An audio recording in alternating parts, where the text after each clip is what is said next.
Ziarah, emang boleh? Ziarah kubur adalah dianjurkan sunnah. Akan tapi nanti pun kalau ada larangan, bukan urusannya dengan datnya ziarah kubur. Akan tapi larangan ziarah kubur adalah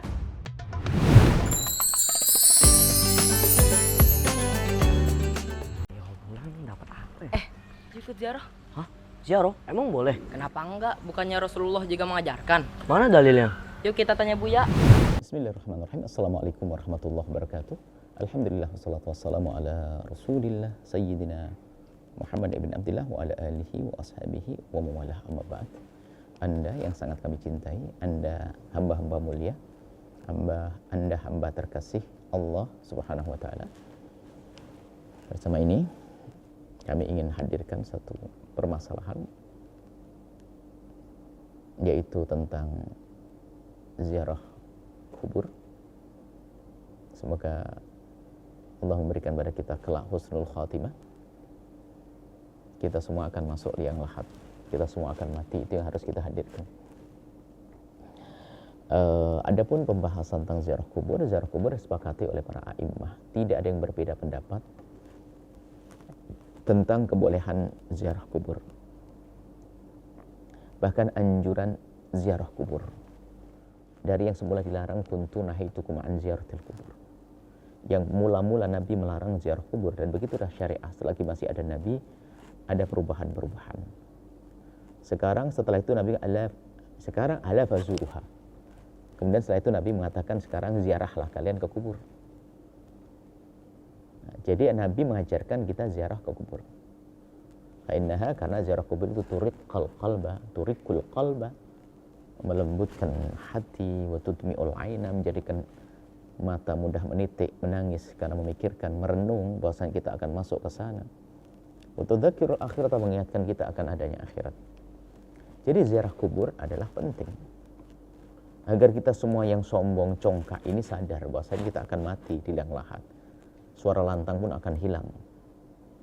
Kemudian setelah itu kita merenung bahwasanya kita akan mati. Kalau nggak punya amal baik, kita akan tersiksa, sehingga bisa menjadi sebab menitikkan air mata, menangis, lembut hati menangis, ingat akhirat sehingga banyak berbekal, banyak berbuat baik. Itulah yang diajarkan baginda Nabi tentang ziarah kubur.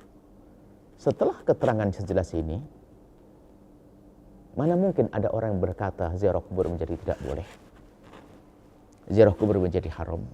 Tidak ada. Ziarah kubur adalah dianjurkan sunnah untuk mengingat kematian.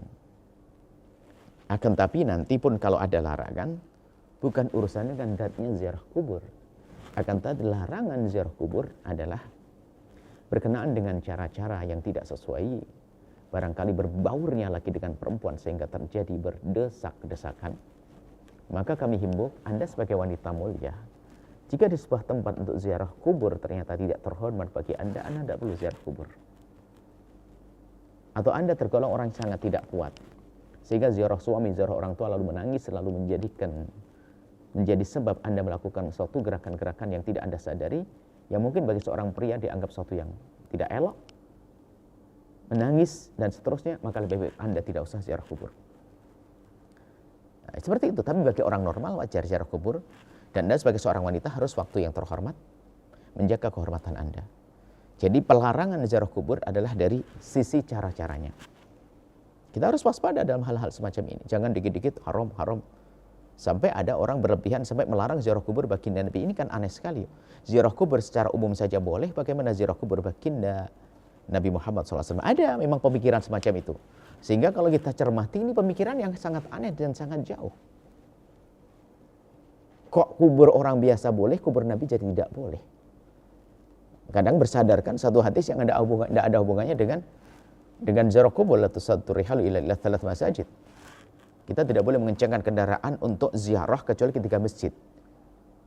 Ulama menafsiri bahasanya kalau Anda punya nadar ingin sholat di Masjid Istiqlal Jakarta, maka Anda tidak perlu harus ke Istiqlal. Anda bisa memenuhi nadar Anda ke masjid-masjid yang lainnya. Kecuali Anda nadar ke Masjidil Aqsa, nadar ke Masjid Nabawi, nadar ke Masjidil Haram, maka Anda harus ke sana. Cuman bedanya antara Masjidil Haram, Masjidil Nabawi dan Masjidil Aqsa adalah kalau nadar yang paling bawah bisa, jadi urutannya tertinggi Masjidil Haram, Masjid Nabawi, Masjidil Aqsa. Kalau nadar di Masjidil Aqsa bisa dibayar di Masjid Nabawi dan dibayar Masjidil Haram. Tapi kalau nazar dari Masjidil Haram harus dilaksanakan di sana. Ini di antara penafsiran para ulama. Bukan menjadi ziarah kubur yang dilarang, jauh sekali. La tusyaddu rihalu, kita tidak boleh mengencangkan kendaraan, menyiapkan kendaraan. Kok tiba-tiba ada kuburannya di situ? Makanya ziarah kubur Nabi juga boleh. Bahkan dianjurkan. Imam Nawawi menyebutkan kami dianjurkan untuk menambah kedekatan kepada baginda Nabi sallallahu alaihi wasallam. Nah, ini yang harus difahami. Jadi, ayo kita sederhanalah berpikirnya tanpa harus dibumbui dengan hawa nafsu dan sebagainya. Apa yang menjadikan dilarang dari mana? Dalil pelarangan tidak ada sama sekali.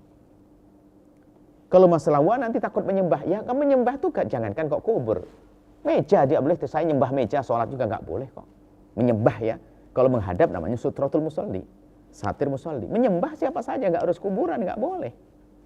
Beribadah di kuburan ya, beribadah nggak boleh di kuburan, maksudnya beribadah menyembah kuburan. Kalau baca Al-Quran di kubur, membaca Al-Quran di mana saja boleh, kenapa di kubur jadi tidak boleh? Ada sebagian orang itu cara berpikirnya adalah nggak tahu bagaimana. Jadi sudah dikatakan baca Al-Quran di mana saja boleh, tiba-tiba ada larangan di kubur. Kubur bukan tempat baca Al-Quran. Baca Al-Quran boleh di mana saja, di kubur, di masjid, dapur, dan seterusnya boleh. Cuman kadang pelarangan-pelarangan ini adalah berangkat dari, bisa jadi karena memang mencoba untuk faham tapi gagal fahamnya atau bagaimana. Atau mungkin ada ijtihad, anggap saja itu ijtihad, oke lah. Dia punya dalil-dalil yang lainnya. Nah, tapi kan perlu dijelaskan hujah-hujah tersebut. Tapi yang jelas, membaca Al-Quran boleh di mana saja. Sudah sangat jelas. Kecuali tempat-tempat yang tidak terhormat seperti tempat buang air. Di saat keluarnya sesuatu dari kita hindarkan daripada kalimat zikir dan Al-Quran. Kemudian wanita dalam keadaan haid, menurut jumhur ulama kan begitu. Karena ada saat-saat tertentu. Tapi selebihnya bebas Anda membaca Quran.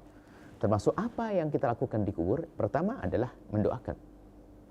Kita mengucapkan salam kepada mereka. Wa inna insyaallah bikum lahikun. Itu untuk kita hadirkan dalam diri kita bahwasanya kita akan menyusul kerak. Menyusul kita juga akan mati. Kemudian kita merenung sampai hati kita melembut. Turiqul qalb. Kemudian setelah itu turiqul qalb. Tudmi'ul ain, menjadikan menitikkan air mata. Kemudian kita ingat akhirat. Di antaranya kemudian para ulama mungkin mengajari doa, membaca doa-doa Al-Quran, baca Al-Quran, baca la ilaha illallah, baca tasbih, sah saja. Itu nanti babnya baru lagi, bolehkah kita menghadiahkan pahala-pahala dari yang kita baca? Oh boleh. Namanya ihda'us thawab. Menghadiahkan pahala untuk orang telah meninggal dunia adalah disepakati para imam, tidak ada yang berbeda. Kecuali dinukil dari Imam Syafi'i, itu pun dijelaskan oleh murid-muridnya. Jadi menghadiahkan pahala sah-sah saja. Yang sering disebut di masyarakat kita dengan istilah tahlilan. Coba kita jujur dari masalah tahlilan itu apa? Itu bab ihda'us thawab.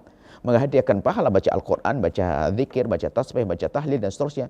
Kemudian ya Allah sampaikan pahalanya kepada orang telah meninggal dunia, sah-sah saja. Ini adalah pembahasan, bukan qat'iyah harus Anda kafir keluar dari iman. Oh tidak. Sehingga tidak perlu kita harus cekcok, tegang, bermusuhan dengan saudara hanya gara-gara hal yang semacam ini. Ini adalah gambaran penjelasan tentang ziarah kubur. Anda ziarah kubur dengan hormat, mengucapkan salam. Kalau Anda bisa duduk-duduk, kalau tidak nggak ada masalah, lalu baca doa untuk mereka, merenung untuk kehidupan kita, bahasa kita akan nyusul mereka. Khusnudan bahasanya, yang meninggal adalah ahli surga.